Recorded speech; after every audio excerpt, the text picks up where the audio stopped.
and a shadow over Scotland. In the mist-shrouded hills of Scotland, where ancient castles pierced the morning fog like stone sentinels, an army was gathering in the spring of 1944. But this was no ordinary army, and these soldiers would never fire a shot in anger. Picture, if you will, the rolling countryside of the Scottish Highlands. Heather carpets the hillsides in purple waves, and the air carries the scent of pine and peat smoke from distant cottages. Here, among the lochs and glens, where clan warfare once echoed through the valleys, a different kind of battle was being waged. This was a war of shadows and whispers, a campaign fought with radios and rumors, false documents and fabricated divisions. Welcome to one of the most audacious deception operations in military history.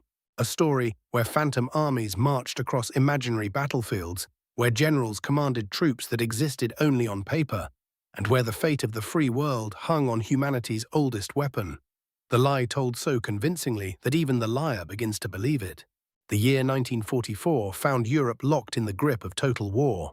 Across the English Channel, Hitler's Atlantic Wall stretched like a concrete cancer along the coastline of occupied France.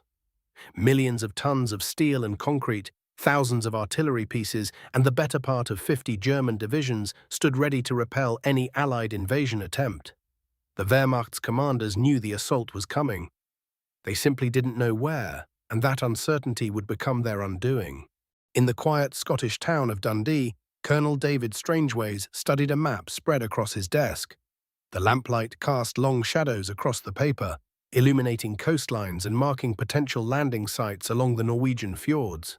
Strangeways was a man who understood the subtle art of military deception, the delicate balance between truth and fiction that could turn the tide of war. His mission was breathtakingly simple in concept, yet staggering in its complexity. Create an entire army group from nothing. Convince the German High Command that this phantom force was preparing to invade Norway. Make them believe it so completely that they would keep precious divisions tied down in Scandinavia, divisions that might otherwise rush south to defend the beaches of Normandy. The operation had a name that spoke to its ambitious scope: Fortitude North. It was part of a larger deception plan called Operation Bodyguard, Winston Churchill's personal contribution to what he called the bodyguard of lies that would protect the truth of D-Day. But how do you create an army that doesn't exist? How do you breathe life into divisions that live only in the imagination of intelligence officers and radio operators? The answer lay in understanding how modern warfare had changed the very nature of military intelligence. By 1944, armies had become vast, complex organisms that left electronic footprints wherever they moved. Radio networks crackled with traffic between headquarters and subordinate units. Supply convoys moved along predictable routes. Training exercises generated recognizable patterns of communication and movement. The Germans, masters of signals intelligence themselves, had spent years learning to read these electronic signatures. They knew that a real army group preparing for invasion would generate thousands of radio messages each day. Weather reports, supply requisitions, training schedules, personnel transfers, the mundane bureaucracy of military life that, when properly analyzed, revealed the true strength and intentions of enemy forces. Strangeways and his team would give them exactly what they expected to see, but every piece of intelligence would be carefully crafted fiction. In a converted warehouse outside Edinburgh, radio operators began transmitting the electronic heartbeat of the Fourth Army, an army that existed nowhere except in the ether of radio waves bouncing across the North Sea. These weren't random transmissions. Each message was carefully crafted to fit into a larger narrative of military preparation. The fictional Fourth Army needed a commander, and the British chose their man carefully. General Sir Andrew Thorne was real enough, a respected officer with a distinguished record. But the army he now commanded existed only in the minds of German intelligence analysts listening to intercepted radio traffic from Scotland. Under Thorne's phantom command, entire divisions took shape in the German order of battle reports. The 52nd Lowland Division was supposedly conducting amphibious training exercises along the Scottish coast. The 55th West Lancashire Division was reported moving north by rail, their arrival times carefully calculated and transmitted in the clear on frequencies the Germans were known to monitor. But radio deception was only part of the elaborate theatre being performed across Scotland. The Germans had other eyes and ears, and each required its own carefully orchestrated performance. German reconnaissance aircraft, flying at the edge of their range from bases in occupied Norway, occasionally penetrated British airspace above Scotland. When they did, they found exactly what they were looking for. Inflatable tanks dotted the countryside like sleeping metal beasts. Canvas and wood mock-ups of landing craft crowded the harbours of Scottish ports. From 20,000 feet, through the haze of distance and the limitations of 1940s aerial photography, these theatrical props looked convincingly real. The attention to detail was extraordinary. The inflatable tanks cast proper shadows. The mock landing craft were positioned with the kind of spacing that real naval officers would use when organizing an invasion fleet. Even the tire tracks around the fake equipment followed patterns that suggested the movement of real military vehicles.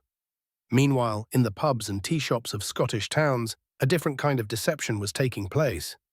Soldiers in the uniforms of units that didn't exist struck up conversations with locals. They complained about the cold Scottish weather, speculated about their chances of getting leave, and occasionally let slip carefully prepared hints about their destination. "Heard we might be going somewhere even colder than this," one might say, shivering theatrically as he ordered another pint. "Hope they issue us proper winter gear." These conversations, seemingly innocent, were designed to feed the network of German agents and sympathizers that British counterintelligence knew operated throughout the United Kingdom. Every casual comment was a thread in a larger tapestry of deception, each designed to reinforce the growing German conviction that Norway was the target. The beauty of Operation Fortitude North lay not just in what it showed the Germans, but in what it made them think they had discovered for themselves. The most convincing lie is always the one the victim believes he has uncovered through his own cleverness. German intelligence officers, analyzing the flood of information coming from Scotland, began to see patterns. Radio traffic suggested a major military buildup. Aerial reconnaissance confirmed the presence of substantial equipment concentrations. Human intelligence sources reported conversations consistent with preparation for a northern operation. Each piece of evidence, taken alone, might have been dismissed. Together, they painted a picture that seemed undeniably real. In the map rooms of the German High Command, colored pins began appearing along the Norwegian coast. Intelligence estimates suggested the British Fourth Army would strike somewhere between Narvik and Trondheim, probably in late spring or early summer. The assessment seemed so credible that it reached the desk of Adolf Hitler himself, a man whose strategic paranoia about Norway had already cost Germany precious resources throughout the war. The Führer's obsession with Norwegian security had deep roots. Norway's long coastline provided bases for submarines that could interdict Allied shipping in the North Atlantic. The country's mountainous terrain offered natural defensive positions that, properly fortified, could tie down substantial Allied forces. Most importantly, Norway's hydroelectric plants produced the heavy water that German scientists needed for their nuclear research program. Hitler's response was predictably decisive. Additional divisions were dispatched to strengthen Norway's defenses. Coastal fortifications were reinforced. The Luftwaffe was ordered to increase reconnaissance flights over Scotland and the North Sea approaches to Norway. Each German soldier sent to defend against the Phantom Fourth Army was a soldier who would not be available to defend the beaches of Normandy. As spring gave way to early summer in 1944, the pace of deception operations intensified. The fictional Fourth Army's radio traffic increased, suggesting final preparations for embarkation. Weather reports from the North Sea were requested with increasing frequency. Supply officers transmitted requisitions for cold weather gear and specialized Arctic equipment. But even as this elaborate performance played out across Scotland, the real invasion force was gathering in southern England. Hundreds of thousands of actual soldiers were boarding actual ships, preparing to assault the very real defenses of Hitler's Atlantic Wall. The success of Fortitude North would soon be measured not in the convincing nature of its deceptions, but in the German divisions that remained frozen in Norwegian fjords while Allied forces stormed ashore at Omaha and Utah, Juno and Gold and Sword beaches. In the Scottish Highlands, where this story began, the morning mist still rises from ancient lochs, carrying with it the whispers of a war fought with shadows and imagination. Here, in these timeless hills, ordinary men and women helped change the course of history, not with bullets and bombs, but with the oldest weapon in humanity's arsenal, the perfectly crafted lie. But this phantom army was only the beginning of a deception so vast, so intricate, that it would ultimately convince Hitler himself to make the greatest strategic blunder of his career. And the web of deceit begins. The key to understanding why this deception worked lies in understanding what Norway meant to Adolf Hitler, not just strategically, but psychologically. Norway wasn't simply another occupied territory in his expanding empire. It was his obsession. The Führer had convinced himself that Norway held the key to Germany's survival. Through its fjords flowed Swedish iron ore, the lifeblood of German steel production. Along its coastline stretched U-boat bases that could strangle Allied shipping in the North Atlantic. And in Hitler's increasingly paranoid mind, Norway's long, vulnerable coastline represented the perfect launching point for an Allied invasion that could bypass his Atlantic wall entirely. This obsession ran so deep that by 1944, Hitler had stationed over 300,000 German troops in Norway. 300,000 men, pulled away from France, from the Eastern Front, from every other theater where they were desperately needed, all to defend against an invasion that existed only in the Führer's imagination. But the Allied planners knew this. They had studied Hitler's psychology, mapped his fears, catalogued his obsessions, and they realized they had found the perfect pressure point, the one place where a relatively small deception could tie down enormous German resources. The Phantom Fourth Army in Scotland was just the beginning. What the planners envisioned was something far more ambitious, a complete fictional order of battle that would make the Germans believe not just in one phantom army, but in an entire phantom invasion force. In the stone buildings of Edinburgh Castle, Colonel David Strangeways spread out organizational charts that existed nowhere but on paper. The British Four Corps, commanded by Lieutenant General Sir Andrew Thorne, a real officer who would unknowingly become the face of this fictional force. Under his phantom command would be fictional divisions, fictional regiments, fictional support units, all with carefully crafted histories, realistic equipment manifests, and believable personnel rosters. But creating a fictional army on paper was one thing, making the Germans believe it was real. That required a level of deception that pushed the boundaries of what anyone thought possible. The solution lay in understanding how the Germans gathered their intelligence. Wehrmacht analysts in Berlin didn't rely on spies alone. They monitored radio traffic. Thousands of hours of Allied communications intercepted every day by German listening posts scattered across occupied Europe. These signals analysts had become extraordinarily sophisticated, capable of identifying individual radio operators by their unique transmission patterns, tracking unit movements by changes in signal strength, and building detailed pictures of Allied force structures simply by monitoring who was talking to whom. The British realized they could turn this German expertise against itself. If German intelligence relied on radio intercepts to build their picture of Allied strength, then radio intercepts would become the primary weapon of deception. In converted manor houses across Scotland, teams of radio operators began the most complex performance in military history.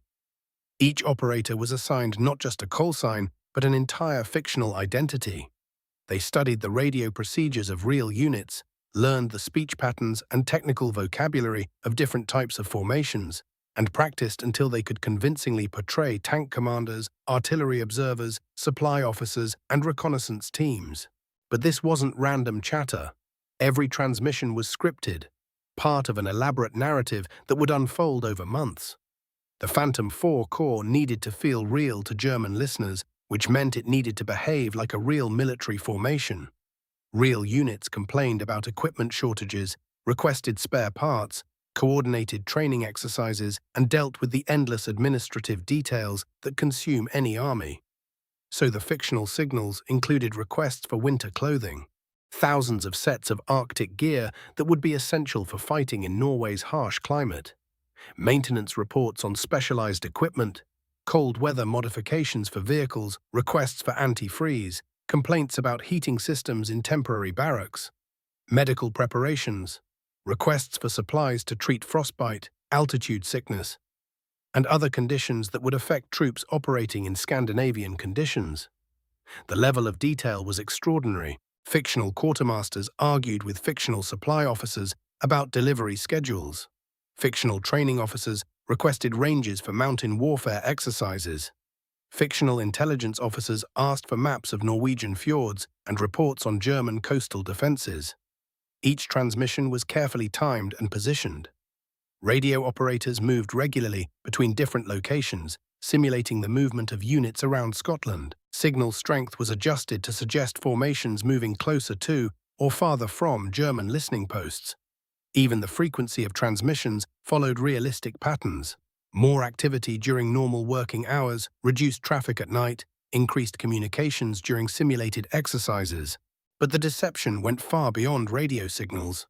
In fields across Scotland, teams of engineers began constructing what appeared to be massive military installations. From the air, and German reconnaissance flights were a constant concern. These looked like the real thing. Vehicle parks filled with tanks and trucks, supply depots stacked with equipment, temporary barracks housing thousands of men. The reality was far different. Those tanks were inflatable rubber decoys, so realistic that from 100 feet they were indistinguishable from the genuine article. The trucks were wooden frames covered with painted canvas. The supply depots contained empty crates and barrels filled with sand.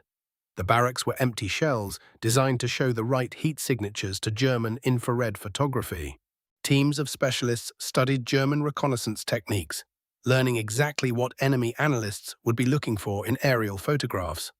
They positioned fake equipment to cast the right shadows, created realistic wear patterns in fake vehicle tracks, and even scattered appropriate debris around fictional campsites.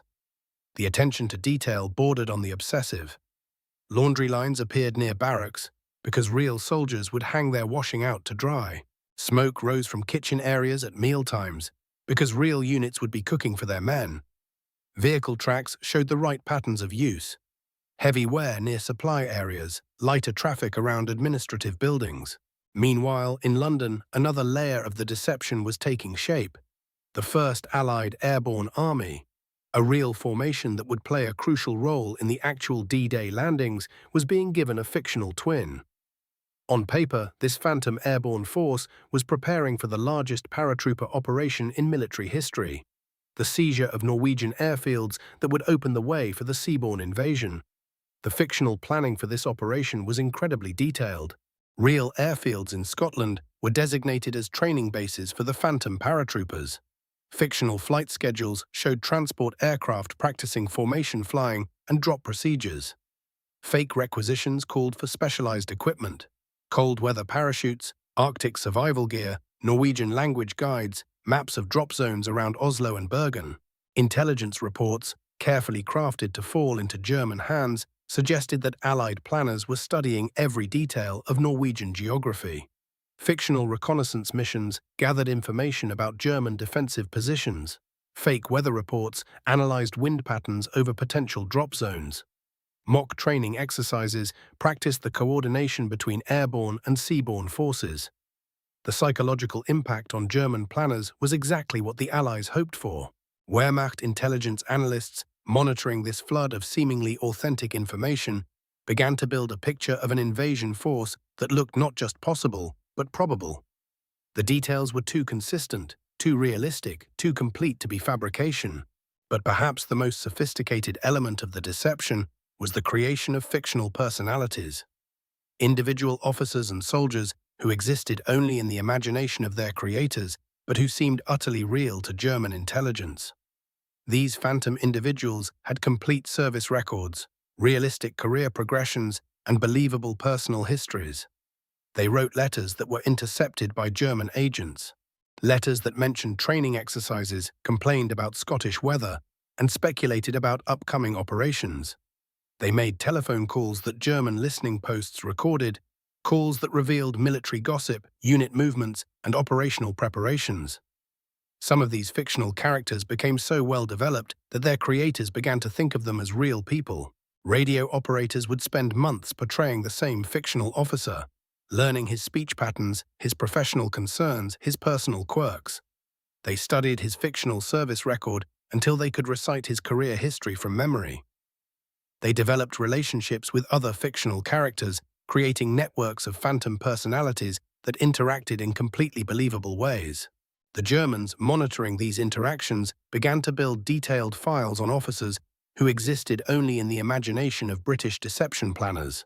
They tracked the careers of phantom colonels, analyzed the leadership styles of fictional generals, and tried to predict the tactical preferences of men who had never been born. This web of fictional personalities created a kind of alternate reality, a shadow military where phantom officers commanded non-existent units in preparation for an invasion that would never come. And at the center of it all, German intelligence analysts worked tirelessly to understand and counter a threat that existed only in their own minds. The deception was working. By early 1944, German intelligence reports were filled with references to the growing Allied threat to Norway. Troop strength estimates climbed steadily as more phantom units appeared in Scotland. Equipment assessments suggested the Allies were accumulating massive stockpiles of specialized Arctic warfare gear. Tactical analyses warned of an invasion force specifically trained and equipped for Norwegian conditions. And in his bunker in East Prussia, Adolf Hitler read these reports with growing alarm, never suspecting that his greatest fears were being carefully orchestrated by the very enemies he sought to defeat. The map room and the radio waves.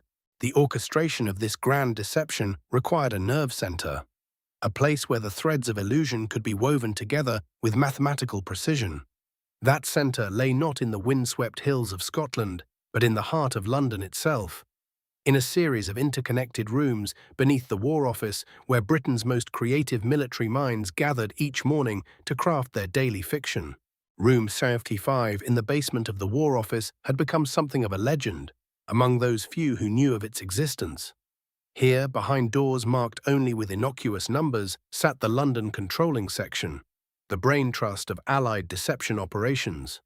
The room itself was unremarkable. Fluorescent lights casting their harsh glow over maps that covered every available wall surface. But the work conducted here would reshape the entire strategic landscape of the war. Colonel Dudley Clark arrived each morning at precisely 7:30, his briefcase containing the overnight reports from across occupied Europe. Clark had spent years perfecting the art of strategic deception in North Africa, where he had convinced Rommel that British forces were simultaneously stronger and weaker than they actually were, depending on the tactical requirements of the moment. Now, transferred to London, he brought that same methodical approach to the challenge of deceiving an entire continent. Clark understood that successful deception required more than creative storytelling. It demanded a deep psychological understanding of the enemy's decision-making process, their fears, their assumptions, their blind spots. Hitler's obsession with Norway provided the perfect vulnerability to exploit, but exploitation required precision, like a surgeon working with radio waves instead of scalpels. The morning briefings in room 035 followed a ritual as precise as any religious ceremony. Intelligence summaries from Bletchley Park, intercepts showing German reactions to the previous day's deception efforts, operational reports from the 20 Committee, updates on the double agents who were feeding carefully crafted intelligence back to their German handlers, and always the radio traffic reports, detailed analyses of how effectively the Phantom Fourth Army was projecting its fictional presence across the airwaves. Lieutenant Colonel Ronald Wingate served as Clark's deputy, a man whose background in theatrical production proved unexpectedly valuable in military deception. Wingate had spent the 1930s managing London theatre companies, coordinating complex productions where timing, logistics, and performance had to align perfectly night after night. Now he applied those same skills to a production where the audience was German high command, and the stakes were measured in hundreds of thousands of lives. The Germans are listening, Wingate would remind his staff each morning.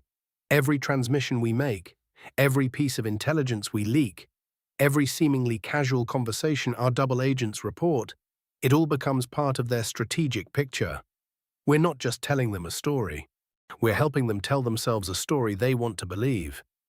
The radio deception component of Fortitude North required extraordinary technical sophistication. In communication centers across Scotland, specially trained operators maintained fictional radio networks for units that existed only on paper. Each Phantom division had its own communication signature, its own patterns of message traffic, its own operational rhythms. The 52nd Lowland Division, for instance, generated approximately 200 radio transmissions per day, a volume consistent with a real division preparing for major amphibious operations. But these weren't random messages. Each transmission was crafted to suggest specific activities: requisitions for cold weather gear, coordination meetings with Norwegian resistance contacts, weather reports from reconnaissance flights over the North Sea. Master Sergeant William Pemberton had become something of an artist in fictional radio traffic. Stationed at a communications post outside Edinburgh, Pemberton spent his days creating the radio personality of fictional units. He understood that German signals intelligence would analyze not just the content of intercepted messages, but their patterns, their timing, their technical characteristics, even the individual sending styles of different radio operators. So Pemberton created distinct personalities for his fictional operators. The radio operator for the imaginary 58th Infantry Division was methodical and precise, always transmitting at exactly the same time each morning, always using identical formatting for routine reports. The operator for the Phantom 61st Reconnaissance Battalion was more casual, occasionally making small technical errors that suggested a younger, less experienced soldier. These details mattered because German signals intelligence was extraordinarily sophisticated. They maintained detailed files on Allied radio operators, tracking individual transmission styles, identifying units by their communications patterns, building comprehensive pictures of Allied order of battle through careful analysis of radio traffic. The 20 Committee provided another crucial channel for feeding deception intelligence to the Germans. This secretive organization, officially known as the Double Cross System, had achieved something unprecedented in intelligence history. They had captured and turned virtually every German agent operating in Britain. These double agents now served as unwitting conduits for Allied deception operations. Agent Garbo, perhaps the most successful of these double agents, had convinced his German handlers that he maintained an extensive network of sub-agents across Britain. In reality, Garbo was a Spanish businessman named Juan Pujol Garcia, who had fabricated his entire spy network, creating fictional characters with detailed backstories, imaginary jobs, and carefully constructed personal motivations. Through this fictional network, Garbo could report on military preparations across Scotland without arousing German suspicion. His imaginary sub-agent in Glasgow, a dock worker with gambling debts and anti-British sympathies, reported increased shipping activity consistent with major troop movements. His fictional contact in the Scottish railway system, a clerk seeking extra money to support his sick mother, provided intelligence on increased rail traffic carrying military equipment northward. The beauty of the Garbo network lay in its apparent limitations. The fictional sub-agents couldn't access highly classified information. They could only report what ordinary civilians might observe. This made their intelligence seem authentic, while allowing Allied controllers to carefully manage exactly what information reached German intelligence. Each piece of intelligence had to fit perfectly within the larger deception framework. If Garbo's dock worker reported increased shipping activity, then radio intercepts had to show corresponding military communications. If his railway contact mentioned troop trains, then aerial reconnaissance had to reveal appropriate equipment concentrations at the reported destinations. This coordination required daily meetings between representatives from the London Controlling Section, the 20 Committee, and various operational commands. In a conference room adjacent to Room 055, these meetings resembled elaborate theatrical rehearsals, with each participant ensuring their part of the deception supported the overall narrative. Major Sarah Thornton served as the primary liaison between these different organizations. A former journalist who had covered European politics before the war, Thornton possessed an intuitive understanding of how information flowed through complex bureaucratic systems. She recognized that successful deception required more than just feeding false information to the enemy. It required understanding how that information would be processed, analyzed, and ultimately presented to decision-makers. "We're not just deceiving German intelligence officers," Thornton would explain to new staff members. "We're deceiving the entire German decision-making apparatus. Our false intelligence has to survive scrutiny from field agents, analysis by intelligence professionals, review by military planners, and final evaluation by Hitler himself." Each level of that process represents both an opportunity and a vulnerability. The German intelligence analysis process, revealed through Bletchley Park intercepts, showed a bureaucracy struggling with information overload. Reports flooded in from occupied territories, neutral countries, and agents operating behind Allied lines. German analysts had to sort through thousands of intelligence fragments daily, identifying significant patterns while filtering out routine military activity. This presented both challenges and opportunities for Allied deception planners. Too much false intelligence might trigger suspicion, but too little might fail to achieve the desired strategic effect. The deception had to be substantial enough to influence German strategic planning while remaining subtle enough to avoid detection. Clark and his team developed what they called the intelligence gradient approach. Rather than flooding German channels with dramatic revelations about Norwegian invasion plans, they created a steady stream of supporting evidence. Each piece individually unremarkable, but collectively painting a clear picture of major military preparations in Scotland. Aerial reconnaissance reports showed increased activity at Scottish airfields. Radio intercepts revealed coordination between British and Norwegian military representatives. Agent reports mentioned increased security around certain Scottish installations.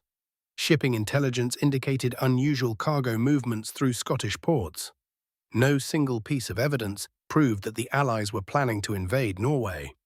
But taken together, the accumulated intelligence created an unmistakable pattern, one that confirmed German fears while appearing to emerge naturally from routine intelligence collection activities. By late April 1944, German intelligence assessments consistently identified Scotland as a major centre of Allied military preparation. Wehrmacht planning documents, intercepted and decoded at Bletchley Park, showed increasing concern about potential threats to Norway. Additional German divisions were being deployed to Scandinavian defences, divisions that would not be available to defend the beaches of Normandy. The deception was working, but success brought its own challenges. As German attention focused increasingly on Scotland and Norway, Allied planners had to maintain the illusion while simultaneously preparing for the real invasion of France. The Phantom Fourth Army had to remain convincing even as actual Allied forces concentrated in southern England for Operation Overlord. In Room 055, Colonel Clark studied the latest intelligence summaries with quiet satisfaction. The reports showed German strategic reserves being dispersed across multiple potential invasion sites: Norway, the Pas-de-Calais, the Mediterranean. Hitler's forces were being stretched thin by their attempts to defend everywhere simultaneously. But Clark also recognized the precarious nature of their success. Deception operations were like elaborate house of cards, impressive when they worked, but vulnerable to collapse if any crucial element failed. The Phantom Fourth Army would have to maintain its fictional existence for several more weeks, long enough for the real invasion to establish an unshakable foothold in France. The maps on the walls of Room 055 showed a continent in the grip of carefully orchestrated confusion, where phantom armies maneuvered across imaginary battlefields and the greatest military deception in history continued its intricate dance between truth and fiction. Garbo and the Ghost Army. Among all the phantom figures who populated this shadow war, none was more remarkable than a man the Germans knew only as Arabelle, their most trusted agent in Britain. To his British handlers, he was Garbo, the master performer who had earned his code name from the world of cinema. But Juan Pujol Garcia was neither German nor British. He was a Spanish businessman who had simply decided that Hitler must lose, and had appointed himself to help make that happen. Garcia's journey into the world of deception had begun with an audacious lie. In 1941, with no training and no contacts, he had convinced German intelligence that he was a Spanish diplomat eager to spy for the Reich. From a small apartment in Lisbon, he had begun filing reports about British military preparations, all of it complete fiction, crafted from guidebooks, railway timetables, and his own imagination. The British had discovered his unauthorized activities and, recognizing his extraordinary talent for deception, had brought him to London. Now, in the spring of 1944, Garcia controlled a fictional network of 24 sub-agents scattered across Britain, each with their own carefully constructed background, their own motivations, their own believable flaws. There was the Aryan World War I veteran in Liverpool, bitter about Britain's alliance with the Soviets. The Welsh fascist in Swansea, motivated by nationalism and greed. The American sergeant in London, seduced by Garcia's fictional charm and desperate for money. None of these people existed, yet their reports flowed steadily to Berlin, where German analysts filed them with growing confidence in their star agents network. Garcia's genius lay not in the information he provided, but in the trust he had cultivated. For 3 years, he had fed the Germans a careful mixture of truth and fiction, accurate details about troop movements that arrived too late to be useful, precise descriptions of military equipment that could be verified through other sources, and occasional genuine intelligence that seemed valuable but was actually harmless. By May 1944, the Abwehr considered Arabelle their most reliable source in Britain. His reports were circulated to the highest levels of German command.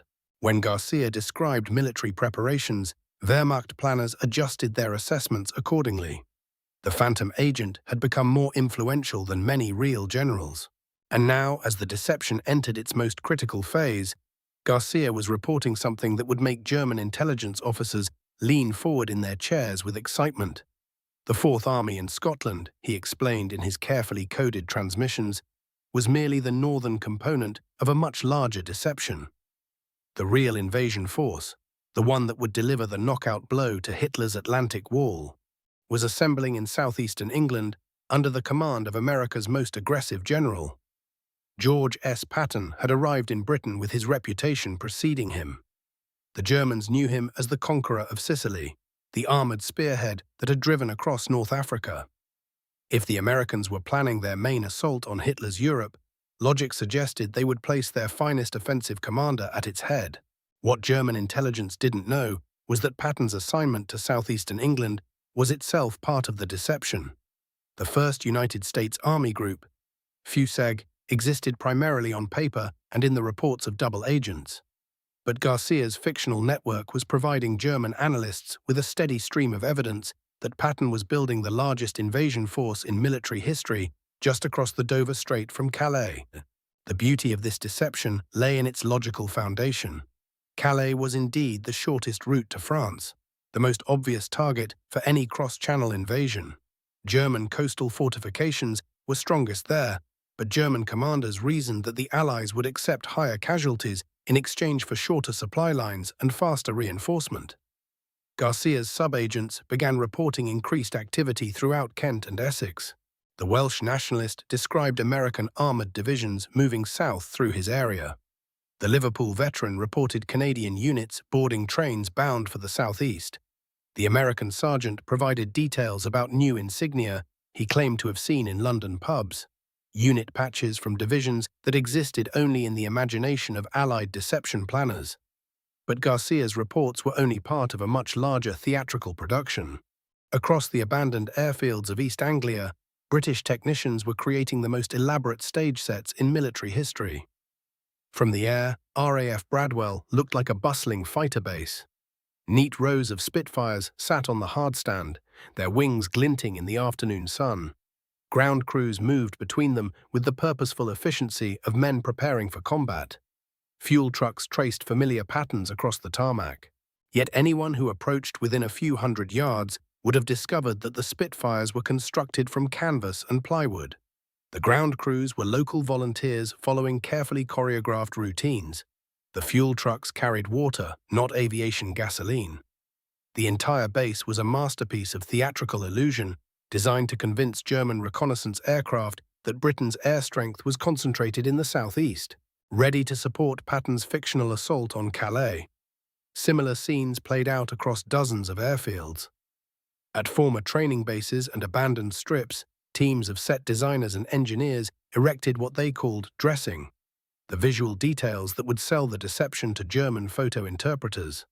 Canvas hangars appeared overnight. Wooden aircraft took their positions in dispersal areas.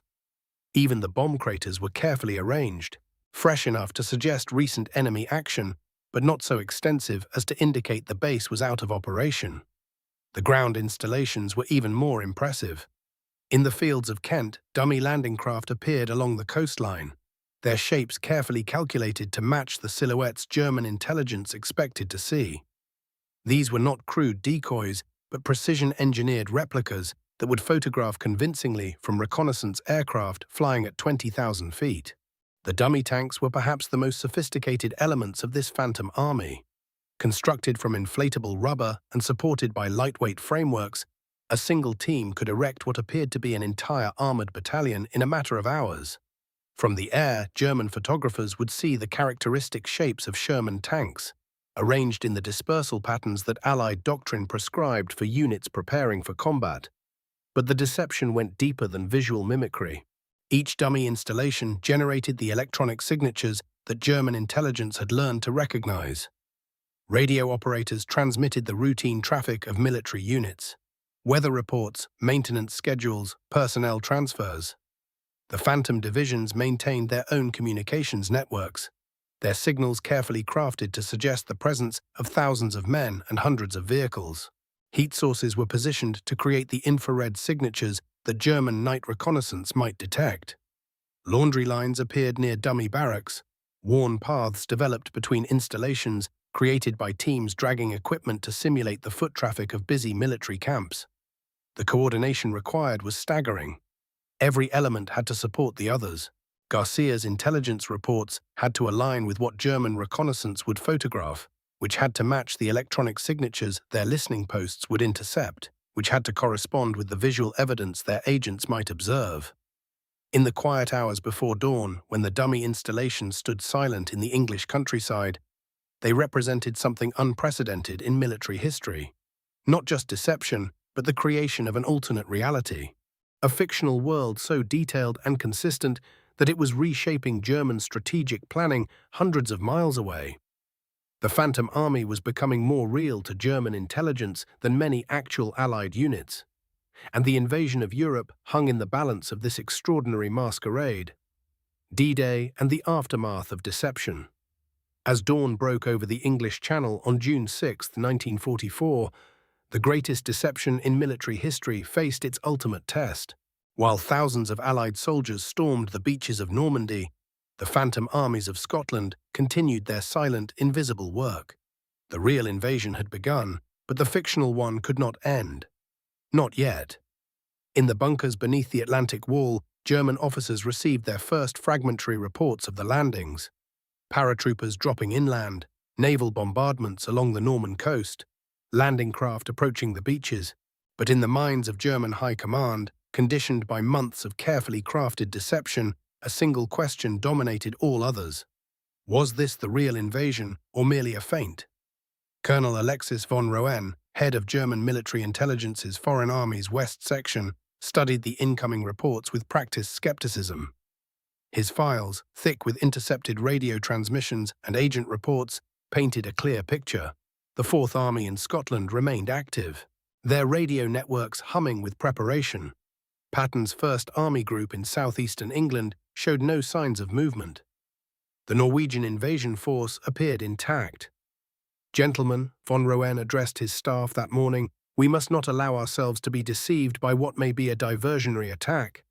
The irony was perfect and invisible. The Germans were being deceived precisely by their determination not to be deceived. In room 055 of the War Office, the deception planners worked with quiet intensity. D-Day had arrived, but their war was far from over. If anything, the next 48 hours would prove more critical than all the months of preparation. The Germans had to continue believing, had to keep their reserves in place, had to maintain their conviction that the real blow would fall elsewhere. Juan Pujol Garcia, the master agent Garbo, prepared his most crucial transmission. His fictional network of sub-agents across Britain had been reporting for months. Now, as Allied soldiers fought for their lives on Norman beaches, Garcia crafted a message that would define the success or failure of the entire deception. "My agents report that Patton's forces remain in position," he transmitted to his German handlers. "The First Army Group shows increased activity but no movement. This suggests the main attack is yet to come." Each word was carefully chosen, each phrase designed to reinforce German preconceptions. The Phantom Army had to seem more real than ever.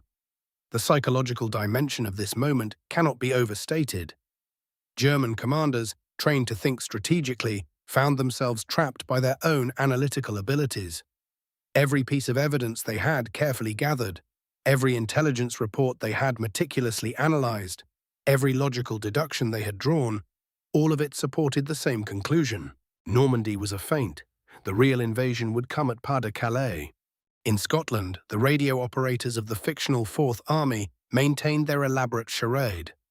Weather reports for non-existent units, supply requests for phantom divisions, casualty reports for imaginary training exercises, the mundane details of military life broadcast into the ether, where German listening posts dutifully recorded every transmission.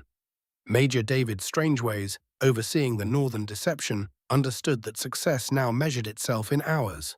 Every hour the Germans kept their Norwegian reserves in place. Every hour they hesitated to reinforce Normandy.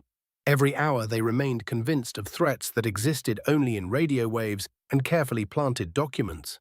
Each hour purchased with the lives of Allied soldiers fighting on actual beaches against real bullets. The genius of the deception lay not merely in its complexity, but in its psychological sophistication. The planners had understood something fundamental about human nature, about the way minds process information under pressure. Once people believe something deeply enough, they will interpret new evidence to support that belief rather than challenge it. The Germans weren't just being deceived, they were deceiving themselves. As reports from Normandy grew more detailed throughout June 6th, German High Command found themselves in an impossible position. The landings were clearly substantial, but were they substantial enough? Intelligence estimates suggested the Allies had enough forces for multiple major operations. Logic dictated that they would not commit everything to a single thrust. Therefore, Normandy must be preparatory, a preliminary to the main event. The Phantom armies had achieved something unprecedented in military history. They had convinced an enemy to ignore reality in favor of illusion. German divisions that could have turned the tide at Normandy remained stationed against threats that existed only in the imagination of Allied deception planners.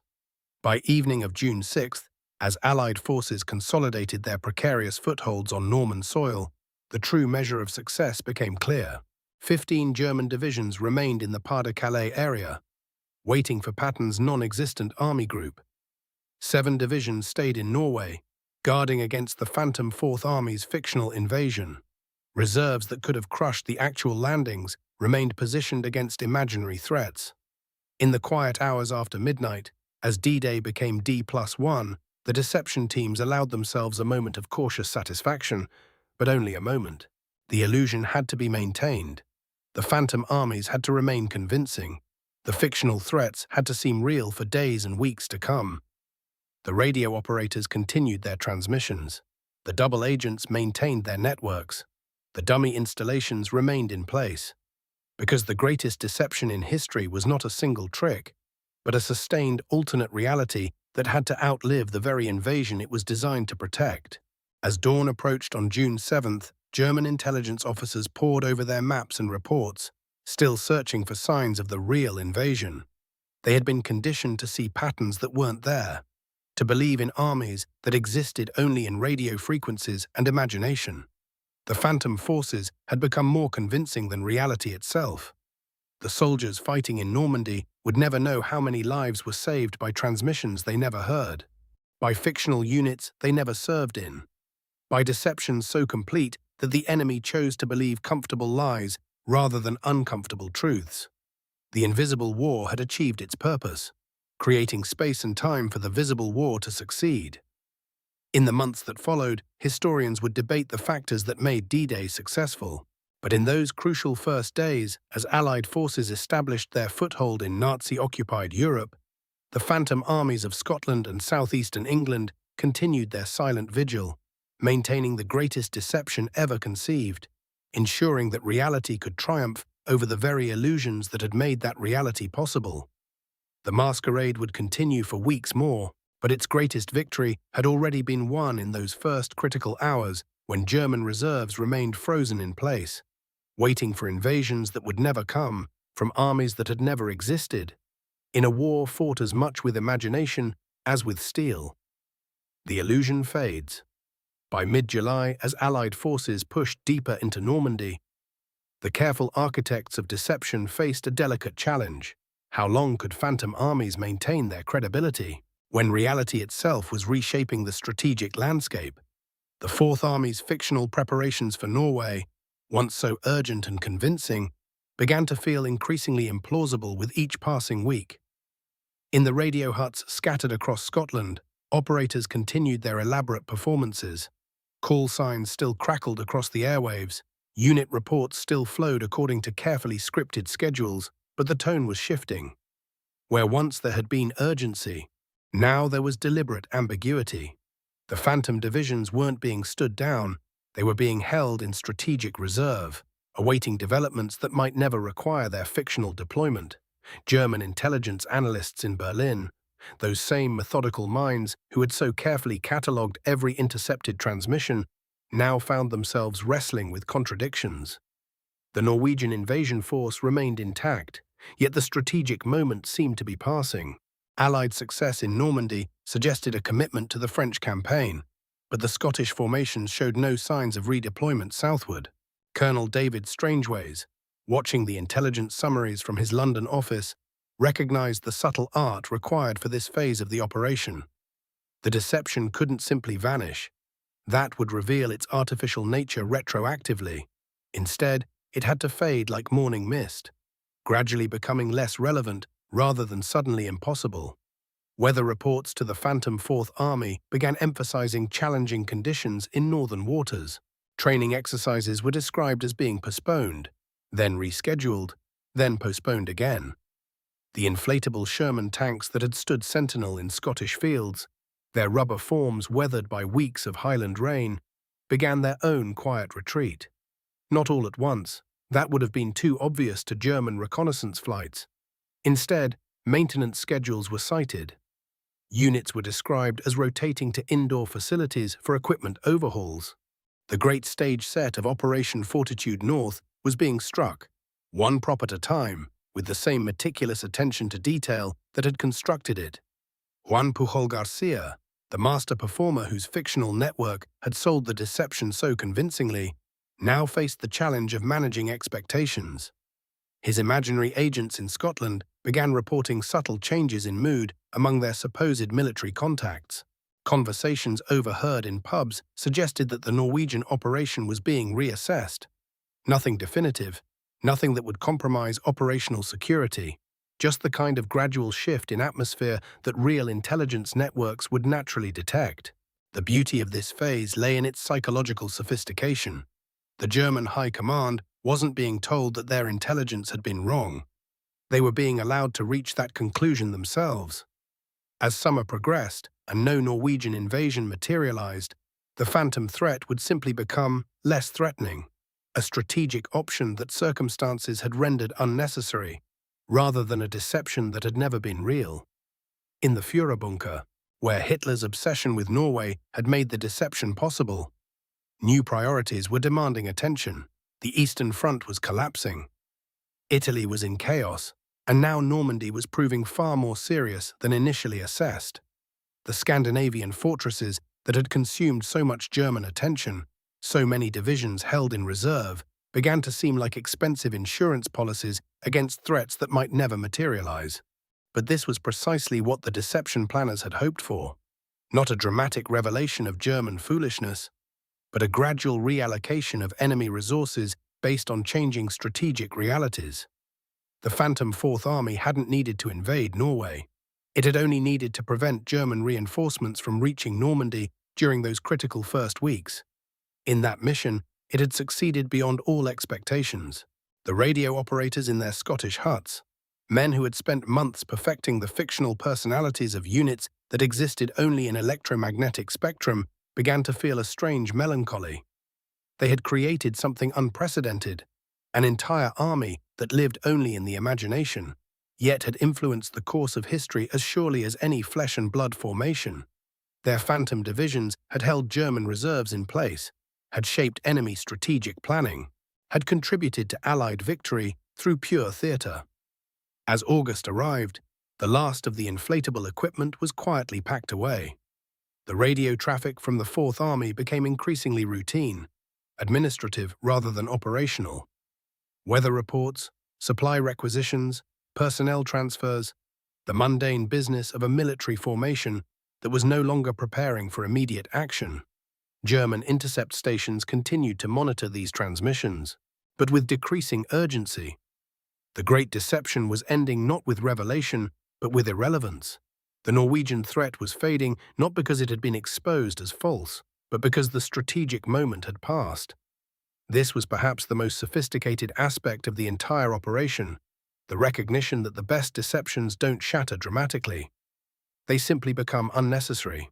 In room 055 of the War Office, the maps that had tracked imaginary divisions across Scotland were being quietly updated one final time.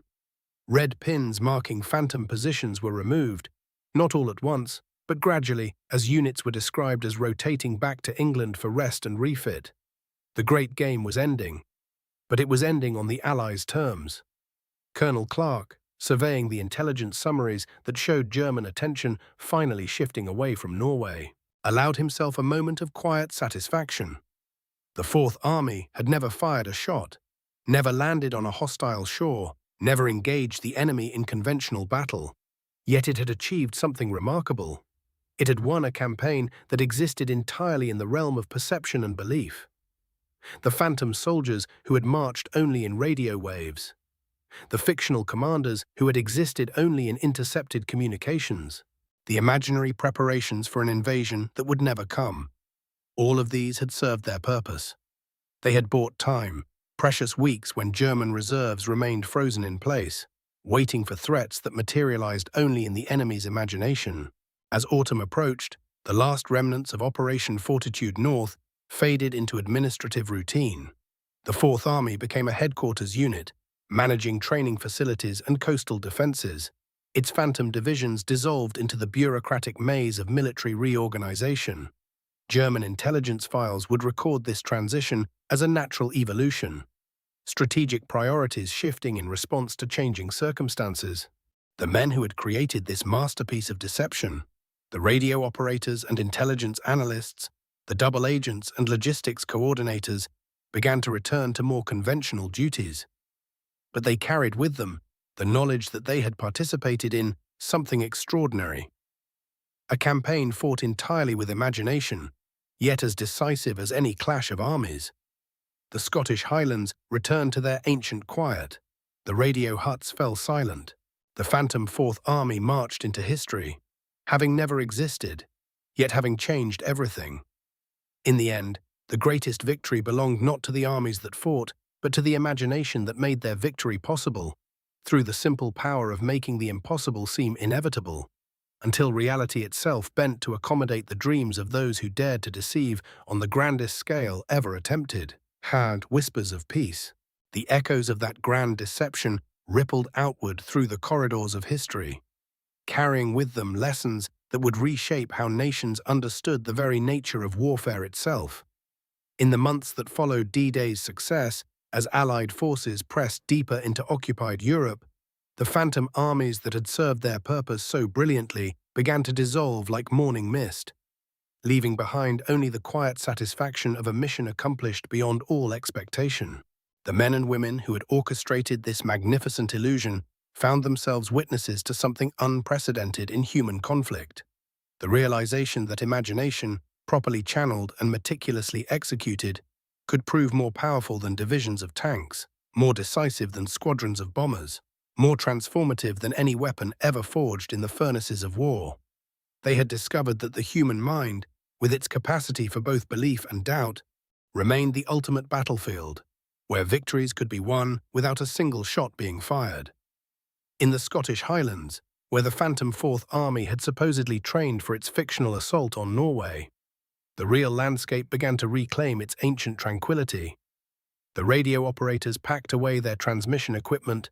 Their voices no longer needed to maintain the elaborate fiction that had captivated German intelligence for so many crucial months. The inflatable tanks and dummy aircraft were deflated and stored. Their brief moment of strategic importance concluded, their contribution to victory measured not in enemy casualties, but in enemy confusion. Colonel Dudley Clark, walking through the emptying halls of Room 055, reflected on how the art of deception had evolved from simple battlefield ruses into something approaching high theatre, complete with elaborate scripts, carefully developed characters, and an audience of enemy intelligence officers who had become unwitting participants in their own strategic downfall. The double agents who had risked everything to feed false information to their supposed German handlers began the delicate process of transitioning back to peacetime lives, their extraordinary service known only to a handful of Allied commanders who understood the true scope of their contribution.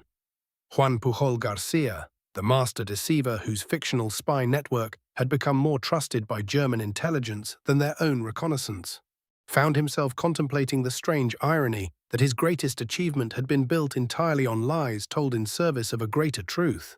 His imaginary agents, with their carefully crafted personalities and believable human flaws, had influenced real strategic decisions made in real war rooms by real generals, proving that fiction, when skillfully constructed, could reshape the very foundations of reality.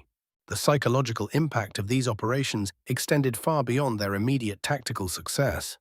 Military planners on both sides of the conflict began to understand that future wars would be fought as much in the realm of perception and belief as on traditional battlefields, that the ability to control what an enemy thought they knew could prove more valuable than controlling what they actually possessed. The age of information warfare had begun, not with computers or satellites, but with human creativity and the timeless power of a well-told story. As spring turned to summer in 1944, and the Allied advance gathered momentum across France, the German High Command gradually began to realize the extent to which they had been deceived. The Norwegian invasion that never came, the Pas-de-Calais assault that existed only in carefully crafted intelligence reports, the phantom divisions that had seemed so real in intercepted radio transmissions, all revealed themselves as masterpieces of strategic misdirection.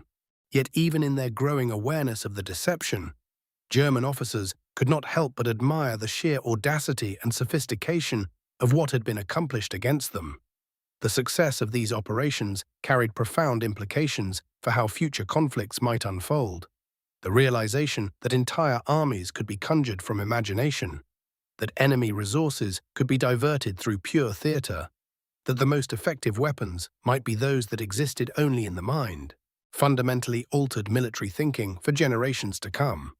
War colleges would study these deceptions for decades, seeking to understand how fiction had been transformed into strategic reality through nothing more than human ingenuity and careful attention to psychological detail.